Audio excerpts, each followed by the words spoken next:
Hi, today I'll pick up reading from Thelonious Monk, His Life in Music.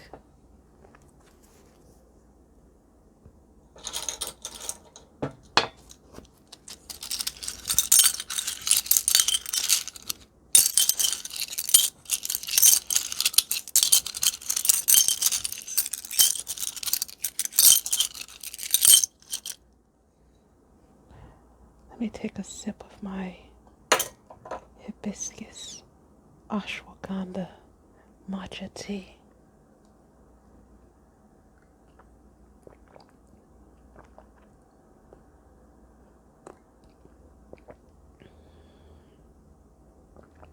I brew it myself.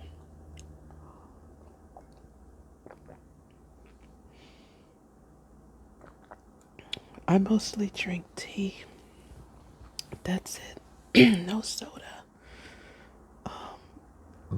Coffee at work. I admit I'm a coffee drinker, but it's no more than a cup per day when I'm at work. What else I drink? Oh, I love the bubble teas, the boba. But I don't drink that too much. Mostly it's my own home brewed tea. Anyways, let's see where we left off. We left off with the chapter Music on Disc. The debut performances on Blue Note of the compositions he had written to this date are generally among his best, but there are certainly later versions of Well, You Needn't that are better than this one. Introspection in medium fast tempo is a Monk composition in expanded song form. The melody too sounds songful and rather melancholy, but if you try to hum it, you soon discover how unconventional it is. In his solo, Monk hews closely to the melody and illuminates it with various sound colors. He does not, however, fragment it or subject it to his typically trenchant analysis. With humph at the end, we have a Monk piece that in tempo and blowing line structure is clearly in the bebop tradition. It is probably no coincidence that it was the first side Monk ever recorded for Blue Note. Danny Quebec West had thoroughly studied his Parker and Idris Suleiman his Dizzy Gillespie. Billy Smith, for his part, sounds like Dexter Gordon. In his solo, Monk takes the theme apart in uncharacteristically fluent legato figures that nevertheless bear his unmistakable signature. Genius of Modern Music, Volume 2. Blue Note BLP 1511. Idris Sullivan, Danny Quebec West, Billy Smith, Monk, Gene Ramey, Art Blakey, October 15th, 1947. Evance, Suburban Eyes, nice work if you can get it. Monk's Mood, who knows? 4-in-1, Straight No Chaser, Ask Me Now. Skippy, Let's Cool One, Carolina Moon, Hornin' In. This record makes a somewhat equivocal impression, at least on me. The first three pieces represent the last recordings that Monk made for Blue Note as a band leader. The context is that of a sextet whose possibilities Monk sought to exploit with thoroughly planned head arrangements. There are statements by him at the time to the effect that the sextet was his favorite setting, and yet the performances only intermittently attain to the definitive quality that distinguishes those on Volume 1, and always makes them sound so fresh. That goes especially for Carolina Moon. After the brief but promising piano intro, the Tin Pan Alley-style pop song is subjected to an arrangement unique for the time. It is presented in 6/4 tempo with headlong eighth notes. The horns improvise briefly over this rhythm. Monk's accompaniment is rather conventional, and his 8-bar solo is none too exciting either. With the reprise of the A section, the piece comes to an abrupt end. The rhythmic daring of this piece seems rather tame today when experiments with unconventional time signatures are common. The leader's horning in is a grooving mid-tempo number in AABA form. It has Monk's distinctive harmonies, but does not venture much beyond the conventions of bebop. Kenny Dorham plays a relaxed solo whose tone, which owes more to early Miles Davis than to Gillespie, is heard to good advantage. Lucky Thompson contributes a robust yet fluent tenor solo. The brief contribution of Lou Donaldson is very simply conceived. Again, Monk's accompaniment is surprisingly smooth and self-effacing. His solo, in turn, is uncharacteristically horn-like. The reprise, again, consists of the A section only. Skippy starts with the piano soloing over the first 24 bars of the 32-bar ABA-C structure. The close-knit interplay between Monk and Max Roach, executed in a fast jump tempo,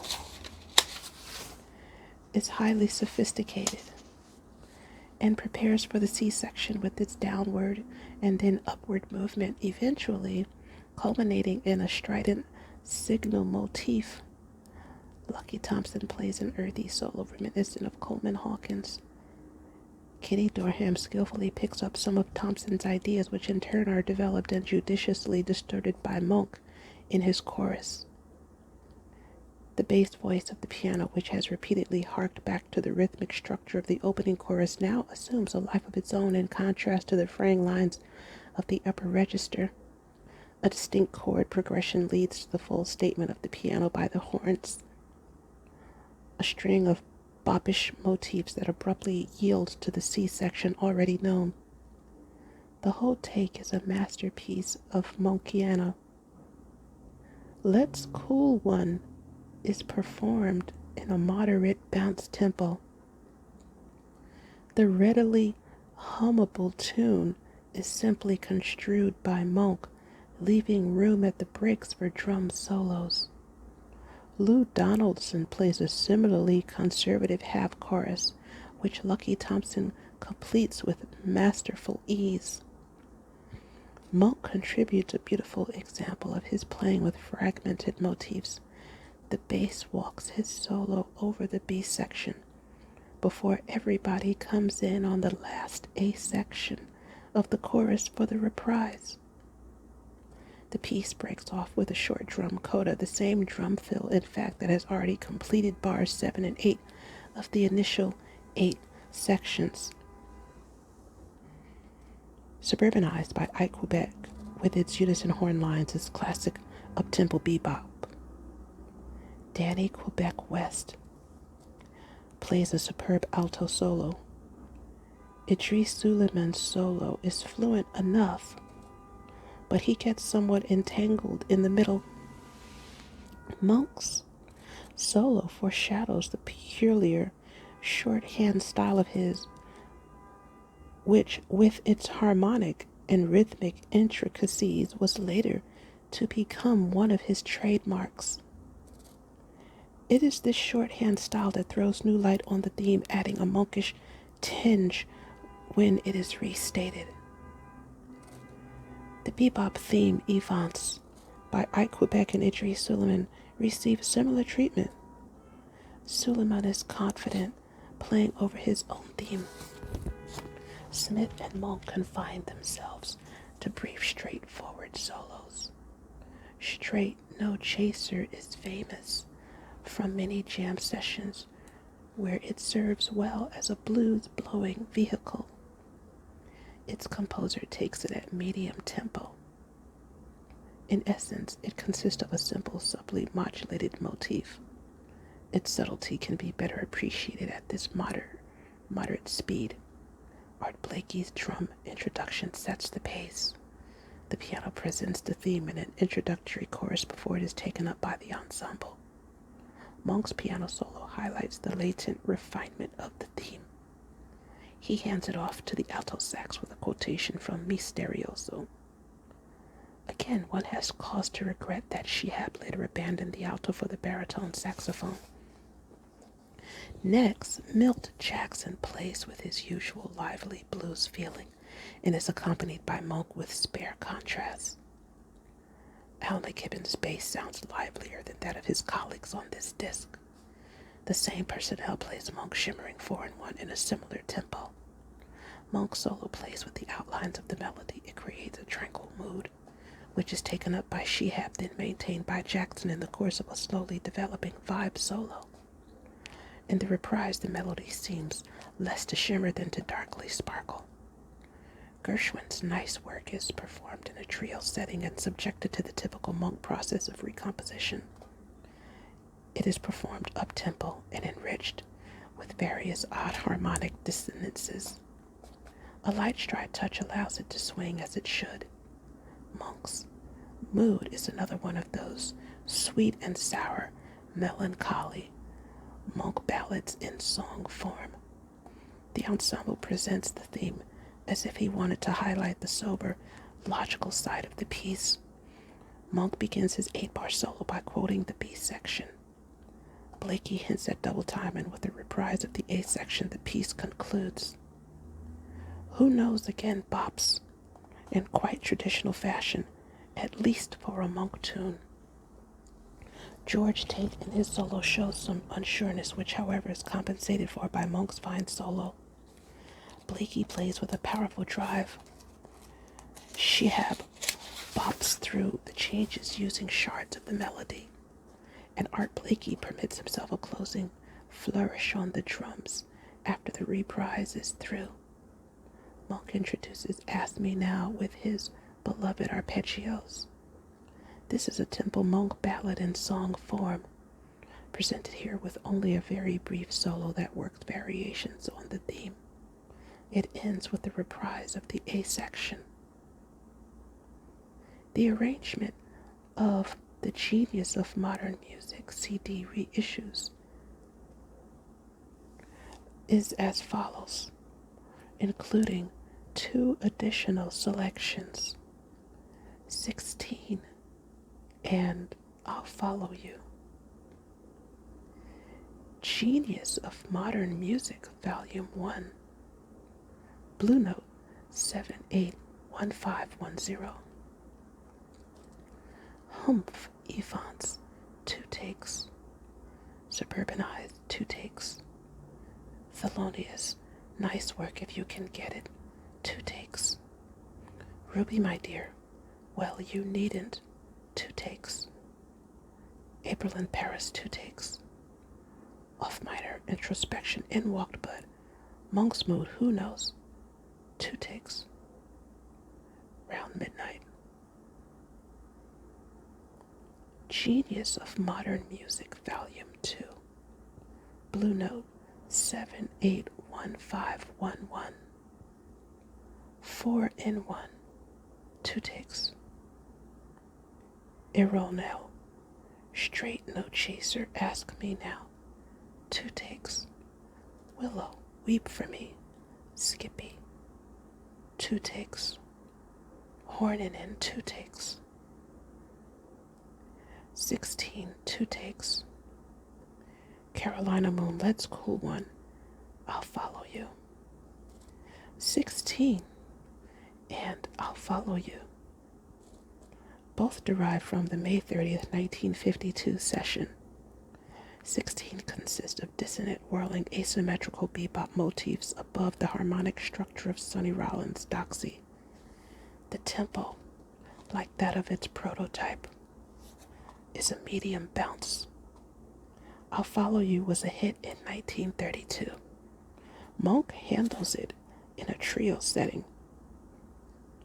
The way he plays with the theme and motifs anticipates his later, wilder and more irreverent treatment of popular songs.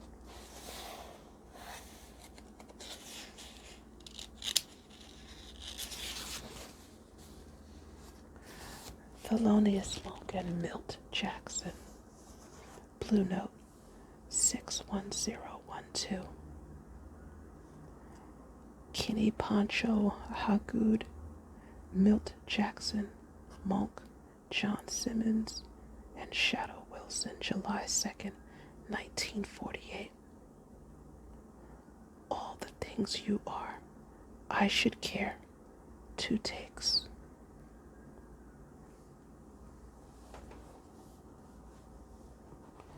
Crisscross. Ask me now. What's new? Don't get around much anymore. For a short time, around 1985, these Blue Note discs from Japan were available in Europe. In Japan, there was a composition disc available, Blue Note 61001, that contained further alternate takes from the Blue Note sessions. Blue Note 61012 is included here to represent the monk with singer genre, since the other disc that documents Monk as accompanist to a vocalist, Frankie Passions with Thelonious Monk Quintet, Washington 303/304 is very difficult to find. The present reissue contains the recordings that the Monk and Milk Jackson Quartet made in order to back up vocalist Kenny Pancho Haggood. In the studio, the vocal tracks were laid down first. The singer never really appealed to European audiences, but in the United States, black baritones who sang with an affected bel canto vibrato had a long tradition. One thinks of Billy Eckstine or the singers whom Duke Ellington occasionally brought with him to Europe. All the Things You Are is interesting because of the sarcastic remarks that Jackson and Monk can be heard making in the introduction before the singer enters, and because of Jackson's masterly solo before the singer returns and the piece reverts to its rather saccharine mood. Both versions of I Should Care proceed pretty much in the same manner. The second is the weaker of the two. Monk alone solos and is unusually timid. Ask Me Now is an alternate take of the performance that can be heard on Genius of Modern Jazz. It was not released originally because Monk's solo goes on rather long and overran the limits of the 78 RPM format. In plan and execution, this version otherwise differs little from the original. Crisscross is likewise an alternate take. The earlier take was the first to be published. As so often, the soloists on the second take reflexively revert to the ideas that came spontaneously before. Consequently, the solos here are less compelling, but still of a high order. Thanks for listening. Like and subscribe. Catch me in the next video. May you find lasting happiness.